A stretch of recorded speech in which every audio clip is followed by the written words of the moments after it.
Hello and welcome to the Alexandra Wenman Show. I am very delighted to introduce you to the wonderful Monica Fizelle. And Monica I've known for many years now. She teaches Angelic Reiki. She's an incredible channel. She's done mediumship. God, the list goes on. I'm going to hand over to Monica and get her to tell you a little bit about her journey. So, Mon, first of all, welcome and thank you so much for joining me. Thank you for having me. It's an absolute honor for me to be here with you. Ditto. Ditto. So, can you tell us a little bit about your journey so far and your explorations with the spiritual world and all of this information? Well, you'll hear from my accent, I'm Irish, so I've always had a love for anything that's kind of a bit out there in terms of fairies and tarot and readings and things like that. But my journey really kicked off where I actually started the journey in January 2015. And it was on the back of being away for a weekend that I was told by two different people and two different healing systems that I was psychic. And I said to the second lady, and it was the third time I've heard it in my life, and I said, I don't know what to do with this. So she suggested going to the College of Psychic Studies in South Kensington, which surprised me that there's even a building in London that's 90 years in the making. So I started my journey in January 2015 in a course there studying crystals, an introduction to crystals. And in that course I found that my energy and everything just started to shift and change. And then that led me into wanting to continue to study. So I decided what's next, kind of did a bit of dowsing, trying to figure out in the brochure what to do. And I decided to do working with angels and spirit guides. And it was a struggle, and you helped me with that struggle, as you're aware, but it was a struggle because I didn't feel like I was connecting. And then that's how I met Alexandra. I browsed through stepping stones and I was like, I need some help here, and happened upon this person that does Angelic Reiki called Alexandra Wenman. I was like, well, it's Angelic Reiki, it's got something to do with angels. I'm going to go meet her, and I got the last slot. Did you know anything about Angelic Reiki at that point when you came? Not a clue. No, it kind of just draws you to it, doesn't it? Yeah, it does. And it was because I've had known of Reiki, but never had it. And I said, well, let me go see. And then in chatting with you, and then the healing, which was absolutely amazing, still blows the socks off me when I think about it. That's when you connected in, and they said that they wanted to work with me. And then right after that, literally as I walked out the door, I started getting signs left, right and center, continuous signs. And so 2 weeks later, when I couldn't go to Alexandra's course, or at least I didn't think I could make it in time, my entire calendar within a day just got completely shifted and moved, and I was able to attend. And so that was my start into the healing, which I absolutely loved. I was still studying at the college, and I decided to go back to do the second term, or the intermediate term, and I was still struggling to get messages and really understand the clairvoyance and all that kind of stuff. And it was literally when we were studying Mother Mary, who I have a very strong affinity with, that's when I first heard her. And it was, my beautiful child, I've always been with you. And at that stage, then I brought two of my friends to come study with Angelic Reiki with Alexandra as well. And I resat 1 and 2, and then did 3, 4 practitioner. Did you know at that early stage that you wanted to go on and teach it? No. Yeah. No clue. Not one iota. I think I was terrified. Even the idea of practicing it terrified me. But luckily enough, I had friends who I had practiced on, and I actually started to channel in December of that year in Lanzarote. Whole light language and all other stuff, but then I think I got maybe a bit scared of that and stepped away from it. Hang on, don't skip over that. This is the detail that we want, right? So Lanzarote, how did that start for you? What happened? Myself and two of my friends, we just decided to go. We were just drawn to Lanzarote. We said we'd go for a kind of a long weekend, Friday, Saturday, Sunday, and we rented an Airbnb cottage, and we just went there. And the very first night, we just felt like we needed to just connect in. So we opened up the space using the Angelic Reiki just to make sure it was safe. And we created a crystal grid in the center of the room and the three of us sat in kind of like a triangle, and I kept hearing words dropping in going, "We are the warriors of light," and it just wouldn't stop. And one of my friends said, "Is anybody getting anything?" I said, "I think I've got something," because it just keeps repeating over and over and over and over again. And so when I surrendered to it, it came really strong with this very strong message. And then it literally switched, and one of my friends channeled some kind of Egyptian language. And then it switched again, and then it was a Galactic Federation, the Council of Orion came in, and we had a nice big long fat chat with them for like an hour and a half. I got fried. That's amazing, because that's a long time to hold energy that strong on your first go. It's on your first proper, like... Well, I think the other two people in the room were also holding the space. Yeah. And you'd been preparing for it for such a long time as well. It started a week before, because we had some sort of interaction with a person that was supposed to go but then wasn't going in. I felt this jolt of energy when I was work coming in. I'm like, oh, bloody hell. So I ran to the bathroom, of all places, sat in the toilet going, and this whole message came out in a text to the other two. And when I'd finished the message, I looked at it and I go, "That wasn't me." And they go, "Yeah, we know." And that was the start of it. And so that's the first time I wrote anything. And then afterwards it just switched to verbal, because I have this thing about writing. So for now. And then I kind of went to Egypt in 2016. I had an amazing experience in Egypt. Got connected with Isis, and I know I have a connection to her.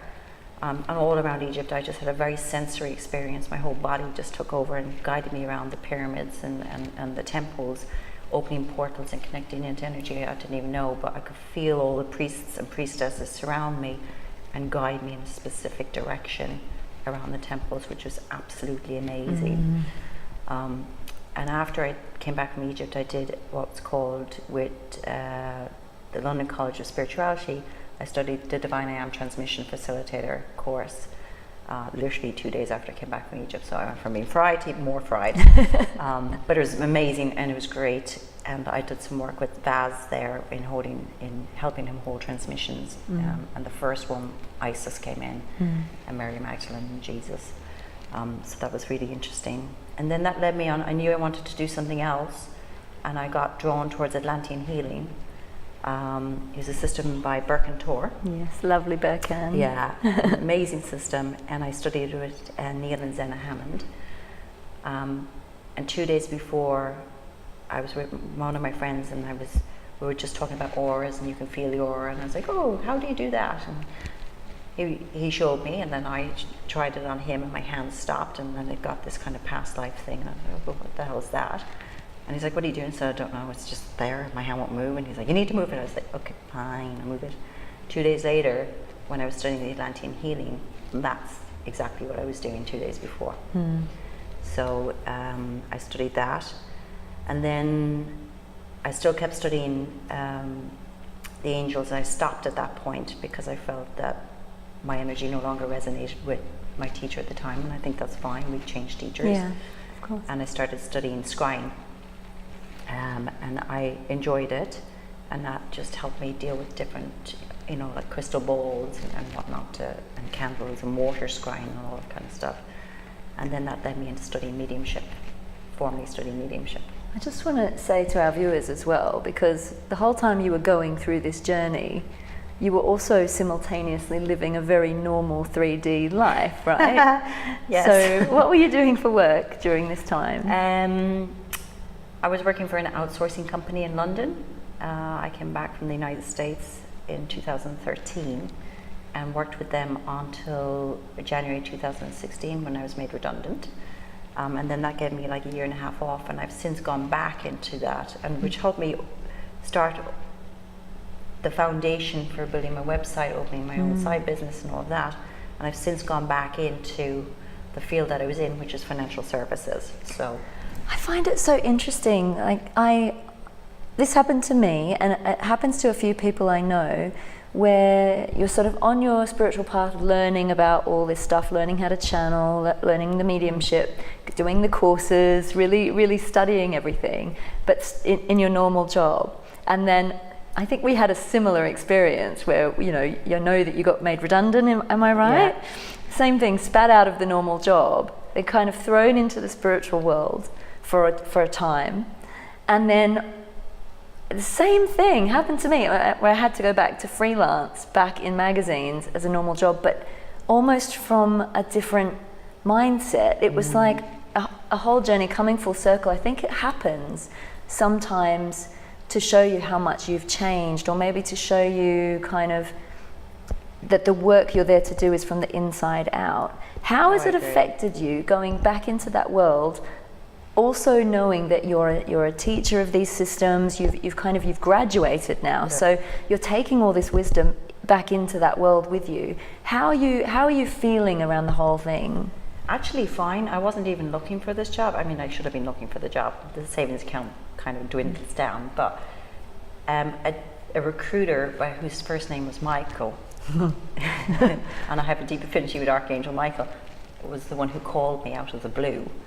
And I said, well, now this is interesting, and said that he'd heard about me from a company that I had supported in the prior job. And I said, okay, fair enough. And he asked me what I did, and I was telling him, so he basically said, you need a capital infusion while you build your business. And I said, well, yeah, exactly. And something that's not going to drain you. And I said, yeah, that's pretty much it. So I went for my first round interview. Fabulous company, and I won't disclose their name here for reasons. But in the interview, my now boss said to me, so where do you see yourself in 5 years? And I said to him, I think you already know the answer to that question. And the other girl in the room was like, oh, what? I don't. And I said, well, I teach Reiki inside, and I study, spiritual esoteric things. And I said, so Reiki, you were completely open with them from the get-go. That's fantastic. I love it. From the get-go, and they were completely fine with it. And the second round interview, I'm sitting there with two ladies to find out. One lady, her mother does Reiki, and the other lady, her sister's all into crystals and things. And then in the third round,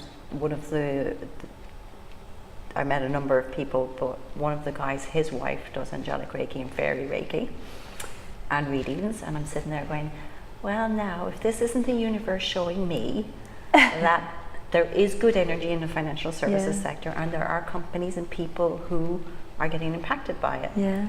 So going back in was easy in terms of what was nice on the second interview when I was sitting in the lobby waiting is my guides took over and I scanned the building, not intentionally, it just happened.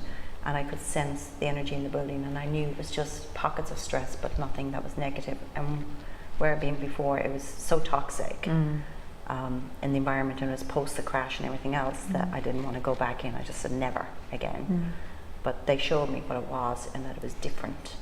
And I bumped into people in the company that do angel card readings, who's got gifts handed down by the family, who study Reiki, and they're not as out there as I am, but we somehow tend to gravitate towards each other in events. And everybody in the work knows I do Reiki, and knows I study healing and stuff like that, so I'm pretty open with them about it. It's amazing. It's like when you trust, the universe will step up and support you to help you take yourself one step further, isn't it? Yeah. So what for you are the next steps in terms of building your spiritual business? There's a lot of things going on. I'm still trying to figure some of the stuff out. I'm still going to continue to teach Angelic Reiki. I do want to teach Atlantean Healing. However, how you come about being a teacher now is a little bit different. Birkin gets guided to when somebody's going to be a teacher, and you'll get told, which is fine. I'm studying crystal healing, and I'll be a practitioner at the end of July in that. I do ancestral healing as well, but it's more of a shamanic nature. So it's bringing all of that together. But I also am part of the Order of the White Rose, and dear friend Sharon. Yeah. And so it'll be related to what I do know is what I will be doing is related to the divine feminine, and helping women reconnect with that, and helping men connect with it too, because we carry that balance inside of us. And men are awakening and are very curious, and sometimes they don't necessarily feel secure, safe to ask the questions. And I think I can provide that to men who haven't kind of fully stepped in or gone to the College of Psychic Studies or whatever it is. I have bumped into a Tesco delivery driver 3 weeks ago, delivering food to me, said to me, "What do you use all this chocolate for?" And I said, "Oh, it's to help ground my students after, at the end of class." And he's like, "Students, like," I said, "for energy healing." He's like, "So like rocks and stuff?" And I was like, "Yeah." And he says, "I have this tiger's eye." So just simply dropping things in with people. The undercover light workers start showing up, don't they? Yeah. And then people start to open up and say stuff, but all you need to do is drop it in, wait, and if they're interested, they'll pick up on it and come out with it and react to it. So it's kind of been fascinating and bumping into a lot more people like that. And I think because being a light worker or study spiritualism has had such a negative press on it over the years, or is it related to, flower power and all that kind of stuff, that people have misunderstood it. It's not, it's a coming home to ourselves. Yeah. It's a piece of us that we miss. And because we've gotten so aligned with technology, we actually lose that. And it's about being, you're not to be in the clouds, don't get me wrong. It's about being present and enjoying life now. But also being aware that as we stand here as physical beings, there's so much more that we can't see that's going on around us that can help us if we choose to tap into it. Absolutely. I think a lot of people have a fear around the unknown, but when you start to realize that it's all just a part of you, it makes it less daunting and much more accessible, I think. Yeah, and you start to trust yourself more. It's taken me a long time to actually. I have a family who supports me 100%, and that I think is key. There's a lot of people out there that don't, but I keep getting a lot of women who are struggling. We went for readings and things like that, trying to connect, and they're starting to open up, or they're not sure. And it's that sense of, how do I speak out, or how do I open up to people about it? And it's a case of just slightly drop it into a conversation, like a temperature check, and then see where it goes, because you will attract people to you that want to get awakened. Because your vibration is there, and so they will be attracted to you for whatever reason, or for healings, or whatever it is. You will just draw them, and then you just, for me, I will say this: I don't do this work in isolation. It's not me that does this work. It's the angelic kingdom and the energies that I work with and the galactic beings. All I am is just a facilitator and a channel for the messages to come through. And we don't ever know whatever is going to be, whether it's a healing or a reading, what's going to happen, but it does happen, and it happens on many, many, many, many levels. So it's not a me situation. I trust them, and don't get me wrong, I panic sometimes, go, oh, are they going to be here? Always show up. They always give the messages, and I always ask them how. And it's when somebody's struggling with something, I say, how can they do it? And I always get the right thing that resonates for that person, that is so simple they can fit it into their lives, and it's not me turning around and going, oh, you need to spend 10 hours kneeling in the church pulpit. It is something as simple as go out into nature, go spend time doing this, or spend time doing that, or journaling or writing, whatever it is. But for every single person, it is uniquely different. And that's what comes from them. And it's often is quite simple, isn't it? We think, this is the right message to give, but if you stay in trust and you deliver it, it usually is the right thing that person wants to hear. So in terms of do you do one-on-one sessions at the moment? You do. And can we share your website details and everything with viewers? So it's www.divine-infinity.com. You can find me there. I'm also on Facebook. You can Google Divine Infinity and you'll come across me. I'm on Google as well. So if you just Google Divine-Infinity, it'll bring you to like a Google page, and then you can just click on the web link to my I'm sure they'll find you under your name too, Mon. It's not the most common name, Monica Fizelle. No, it's not. So I do the readings and things like that out of my home, and I do them over Skype as well. The healings I also do out of my home, but I also travel to people's homes to do healings. I have a client in Windsor, so I travel wherever. So good, that's the nice thing about the healing Angelic Reiki is a bit different from Atlantean Healing, but it's portable. I know you can take it anywhere. Portable. You can also do, I love that you can even do the energy healings over Skype. You know, I think for some people, they prefer the experience of being in person.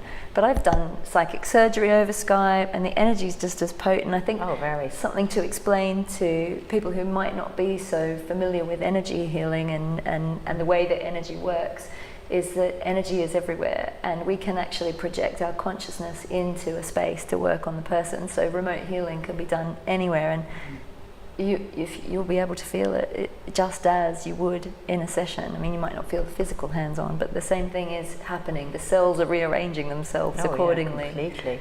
It's actually the first time I did Skype, I was just practicing, and I was really shocked at how it connected so quickly, and I could feel just a connection point or a circle of light that connected me with that person. I could feel the energies behind them as if she was in the room with me.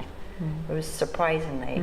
It's tangible, isn't it? Yeah. I've done some into the United States as well, a couple of readings there. One thing I will say to people is, as you start on your path, practice, because it does make a lot of sense to practice. Practice on your friends, practice on your family.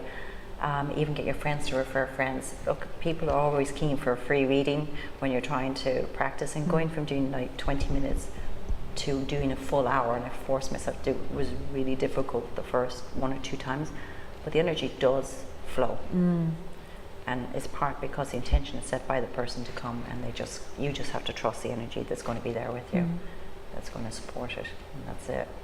That's lovely. It's a huge thing about trust. Absolutely, trust is key, and discernment. So I want to know about your channeling. I mean, as we record this video, we've just been doing a channeling workshop, and Monica is quite the channeling superstar in my eyes. So I think it would be interesting for our viewers to know your experience of what sort of goes on when you're channeling a message. How do you know what's coming through? How do you feel it? How do you experience it? Yeah, I think for every person it's going to be a little bit different. For me, because I'm Clairsentient dominant, and I'm Clairaudient and Claircognizant, and we all have the clairs, but there's always one in my mind that's more dominant. I actually feel the energy in the space increase, and the vibration moves faster, and it's almost, when I say vibration, it's almost like somebody standing there beside you with a fan going really, really fast. You can feel the flow of energy. That's how I know that they're going to take over, because they push the energy into me, and I'm like, okay, hang on a second. And then sometimes it does happen in readings when I do readings, and then I just literally, and they just start. In trance, yeah. Yeah. And you're aware, obviously, of everything that's going on. Yeah. Yeah, I'm 100% in the room, 100% conscious. Sometimes I think, am I making this up? But when I come out of doing it, I have absolutely very little recall about what was said, and that's how I know that it's right. Yeah. I forget it. Yeah. It's the same with any reading. When I do readings, I pretty much forget the reading after I'm done it, because I'm not supposed to remember it. Yeah, we're just a conduit. Exactly. Right. But yeah, no, the channeling's been interesting. I've been studying channeling with Alexandra, because I didn't think that I'd been able to do it.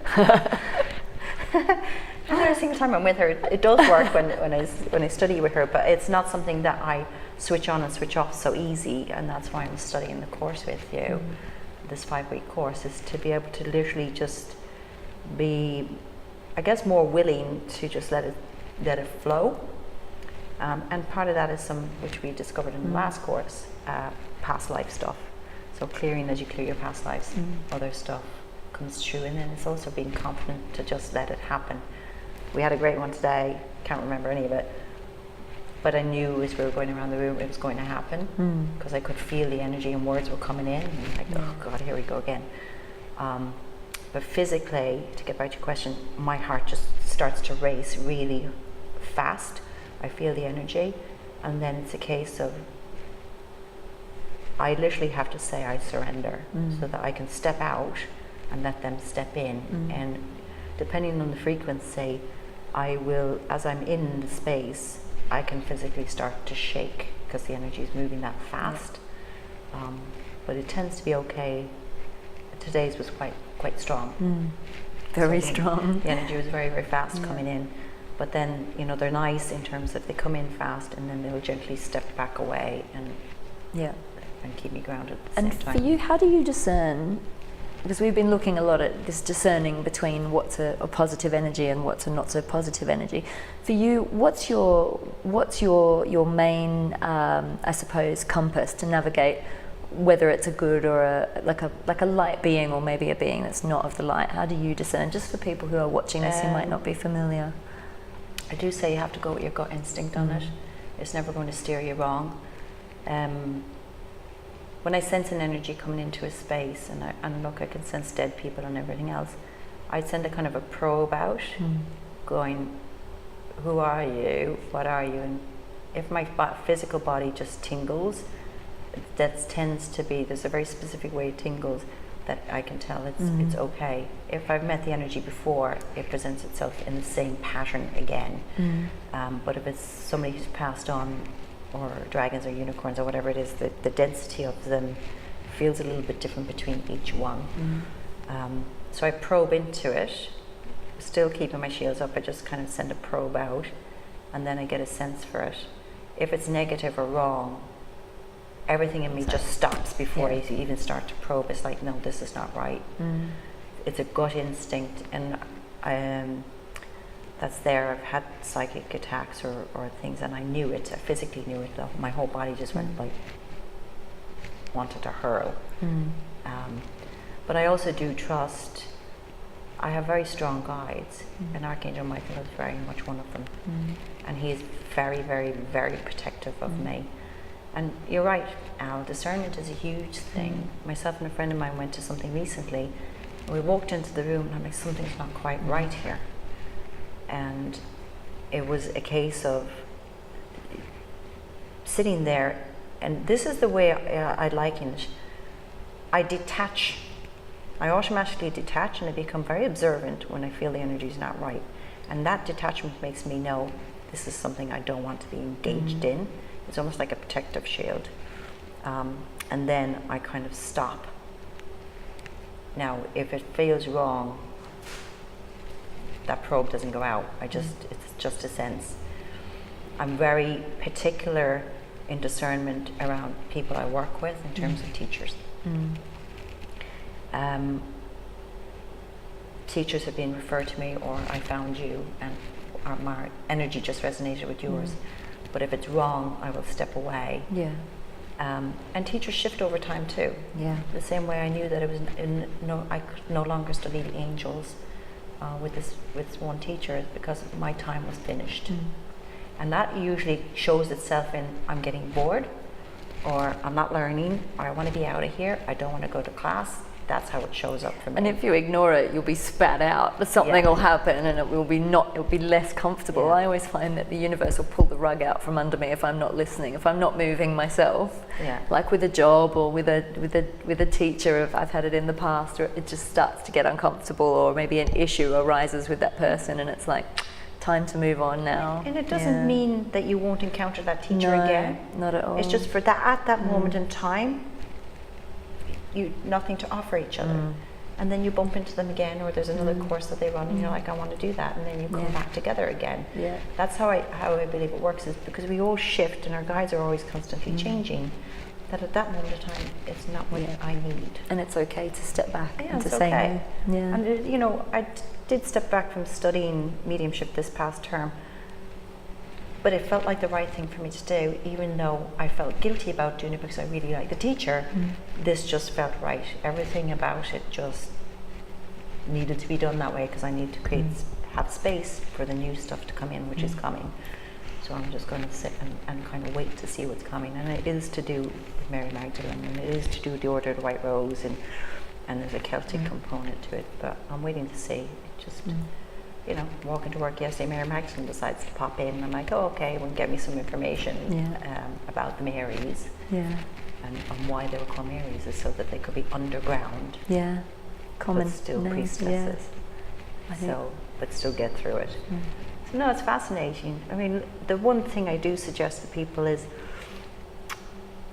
you're given the signs and the breadcrumbs. You might not understand the hows, the whens, or the whys of it, But if you just do stick with it, it shows itself up. Yeah. I mean, I didn't understand why I was studying mediumship until I was on my second day in my course in Ancestral Healing. I was like, oh, okay, this is what it is to do. I have to connect to the people who have passed beyond to find out what the patterns are that need to be healed in the here and the now. And that's why it is. But I did a year studying mediumship for that to suddenly all make sense. Yeah. So I'm like, okay, fair enough. So it's a jigsaw puzzle. We don't necessarily understand it, but it does all come together. And then they shuffle it around and change the puzzle again. I love it. I want to know more about your experiences with this rising divine feminine on the planet. Obviously, you're a priestess of the Order of the White Rose, and you have a lot of experiences with Mary Magdalene, among other beings and guides. What is the significance of all of this, do you think? What's going on our planet, Monica, from Monica's perspective? It's a balance that has been missing. So we've had the patriarchal energy there for a long time, and don't get me wrong, the divine feminine has been there, but it has been suppressed. And it's a reawakening of that energy. It has to be done in a way, in my mind, that is the right way, because we don't want the divine feminine energy rising so fast and furious that it becomes a takeover. Yeah, a takeover or even an attack, because that's not what the divine feminine is about.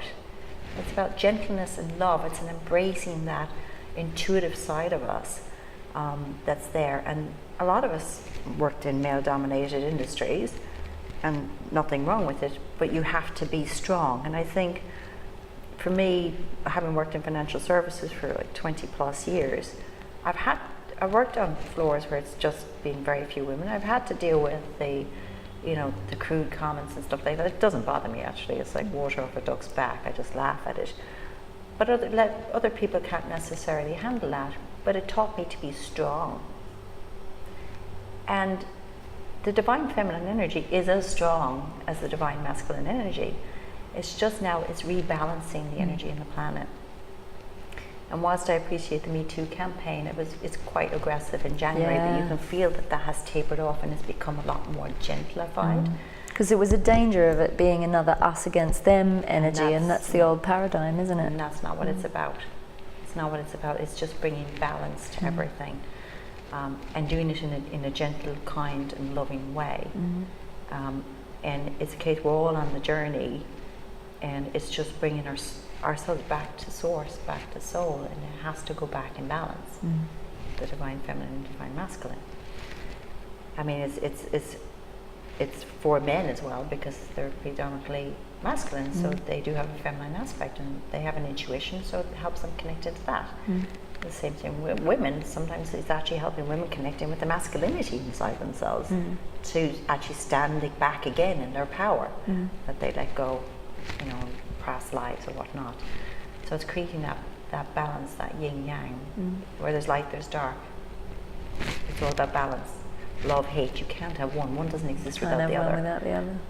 But it's not having too much of one and less of another. That's not balance. So I find it's just the Mary Magdalene energy, or the Marys, or the Magdalenes. And look, it's all the feminine energies, and it's all of our ancestral line that taps back, and our lineage of women who have had gifted powers, and even men coming back and coming to the fore to help us raise the vibration so that we can ascend. It's about the ascension. And Gaia herself, her vibration is shifting and changing, and so that's helping us and that divine feminine rising again. And it's needed. And you can see it. I mean, politics and everything all over the world, it's all over the place. And there's more and more light workers awakening, and there's more and more children being born already awake. Yes, I've got a few clients that are children that have really clear past life memory, that they've just come in already remembering who they are and what they came for. And I think we're here to help them with that journey too. It's amazing. So are you going to be initiating people into the Order of the White Rose? Is this something that is on the agenda? Yes. It will be something on the agenda. When I'm not sure yet. I know Sharon is supposed to be coming back to the UK in September-ish. This is Sharon Prince, for those who are watching. Yeah. Yes. And whether I do it with her or without her, I don't need to have Sharon there to do it. You might have your own, you might create your own order. So there's myself. Sharon is the overarching high priestess. I was initiated as a high priestess in October. And then we have a high priest called Dave and another high priestess who's traveling around the world on her spiritual journey, Deborah Fernandez. And so it's only us that can actually do the initiation ceremonies. And I think, I'll be honest with you, part of my fear of it was the whole channeling aspect. And should I, can I channel messages for people? I'm like, I'm not so sure.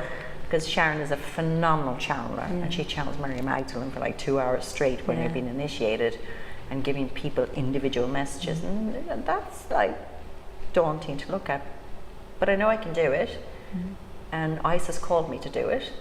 I accepted the call, and so they're beginning to ramp me up for it. So I do think it won't be during the summer. I have a sense it will be September, October, November. I'll start doing things a little bit more related to the Order of the White Rose. And we can find out more about that on your website as and when it happens. Yeah. Another question I wanted to ask you is, there are so many people at the moment, it seems, on the planet, that I'm aware of, obviously, of a lot of people opening to channel. A lot of people are awakening to these channeling gifts, and it's not for everybody.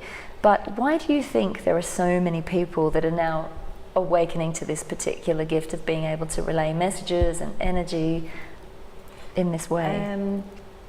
It's a good question, actually.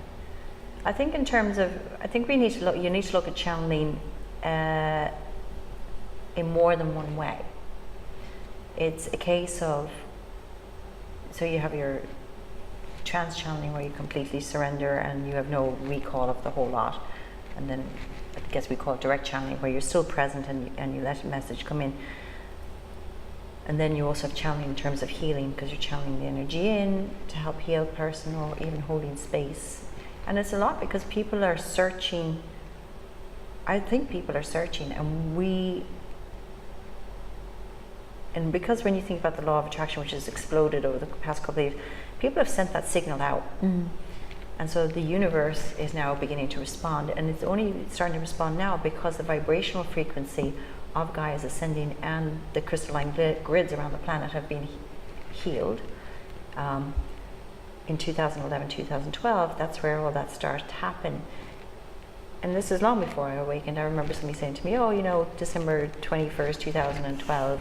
And I looked at her and said, yeah, it's just a dimensional shift. I don't know how I knew it, I just said it. And she looked at me and said, it's just a shift of dimension, the world's not going to end.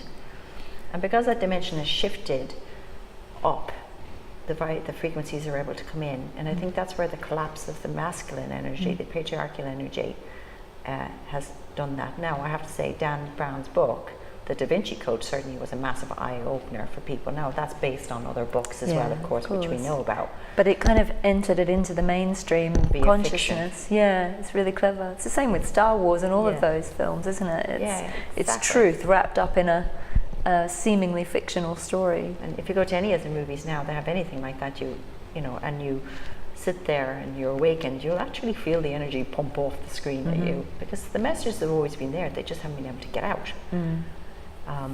Did you see the Mary Magdalene movie? I did. What was your take on it?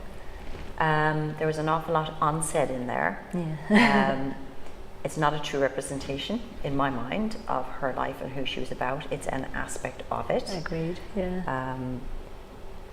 It portrayed her in a way that's digestible to the world now. And when I say the word, I mean mainstream. Those of us who are already awakened and hearing her call know there's a lot more to the story. And I think that's, again, comes back to the sense of discernment. Regardless of whether you get a reading or messages on the back of a healing, whatever it is, it's up to us as individuals and even for our clients to discern whether or not that resonates for them. Because we are still human, trying to channel messages from the divine, and sometimes we might get it wrong. And so if somebody tells you something and it doesn't sit with you, it doesn't mean you have to take it. You take what sits. So whilst we practice discernment in terms of energies that we work with, everybody should be practicing discernment every day of the week. You know, just because somebody says that's blue on the wall and it actually is pink doesn't mean it's actually blue. You know, the blue. Yeah. So, but I think in terms of the channels coming forward, I think it's literally people. We've got a younger generation coming in that really need the support. They're coming into parents that might not be awakened and are supposed to awaken. In order for the planet and all of us to ascend and for us to go back home from a soul perspective, I do think that our soul family and those of us that run in the soul family is up to us to help our soul family clear the past lives, move on, clear ancestral lineage back down the lines, because there's an awful lot of trauma in people's lines. And I think that's why it's all awakening, is to help us all just move back into love consciousness and into unconditional love, and to stop fighting and hurting each other. And look, we're all human, don't get me wrong. I have my moments where I'm like, oh my God, what is she wearing today? But when you step back and go, well, that's not a very nice thing to say, it brings you back into a different vibration. I think it's bringing us back towards, dare I say it, to the time of Atlantis, when it was the proper golden age, where man, woman, child, dragons, unicorns, spiritual beings all existed and coexisted together. And there was no such thing as fighting. We all just got along. There's that sense of oneness. And I think that's the biggest lesson I've learned in the spiritual work that I've done, is oneness. I am as one with you as I am with the plants, as I am with the table. I am no different. And if I sit in judgment of you, I'm sitting in judgment of myself too. So we are all one. It's one consciousness. So I think that's the key, is going back to oneness, which is back to source, divine, God, universe, whatever you want to call it. Yeah. And I think it's important to note as well that we can do it in a physical body, that Ascension isn't all about us dissolving, or, you know, the planet's not going to explode tomorrow, although it might, but it's about achieving that divine unity within the physical vessel that we then become angelic humans as such, walking the planet in a love consciousness. In a human body. Yeah. Yes, it's this, you know, love doesn't need to be a big grandiose thing where you're like, oh, I love you, and you're, you know, popping out roses and hearts and everything else. You know, everybody defines love as being like, oh, I've met the man of my life or the woman of my life. It's not. I love Alexandra because of who she is. You know, I love plants and flowers. Yeah. But I will say one thing, and this has been the hardest part of my journey. I had to love myself first. Yeah, absolutely. And I did not. And once I figured that out, and I went on the journey of loving me, and then I was able to love everybody else, and I stopped looking for people to complete me. Yeah, it's when we look outside ourselves, I think, that's where the issues come in. Yeah. And so now people will accept me for who I am, and I am who I am. And if you don't like it, that's fine. If you do, that's even better. And we all just get on with it. But I think that whole idea of love being like this big thing, it's not.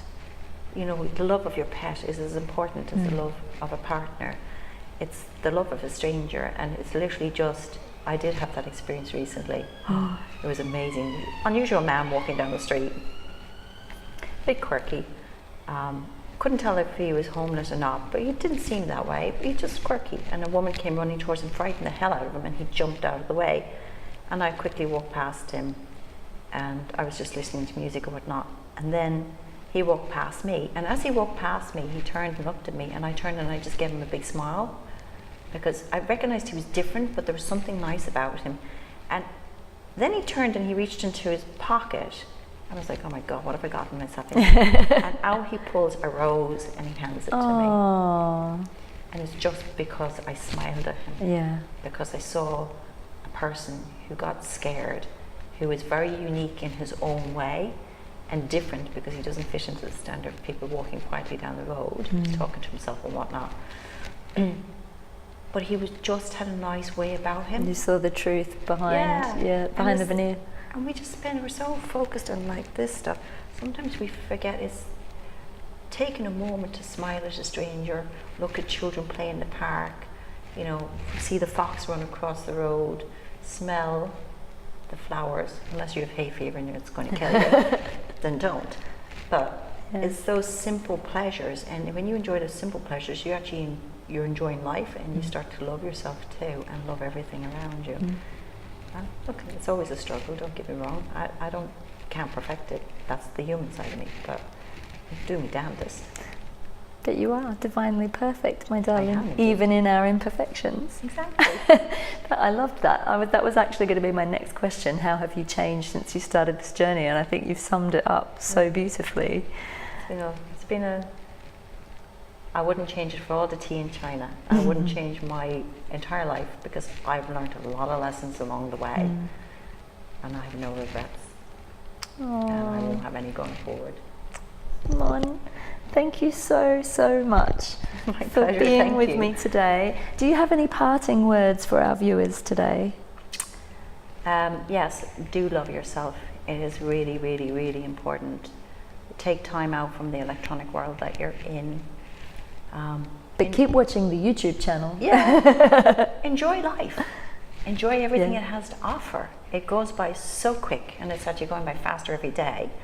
But take time just to enjoy your life. Find what makes you happy and just do it.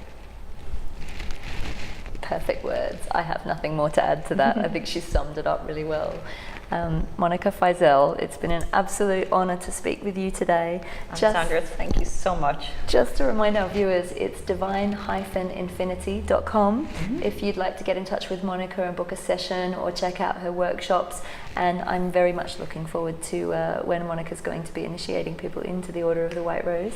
And yes, I just want to say cheers. We're drinking bubbly water. Yeah, bubbly water, not bubbly champagne. Bubbly champagne. Cheers. Cheers. Thank you for watching.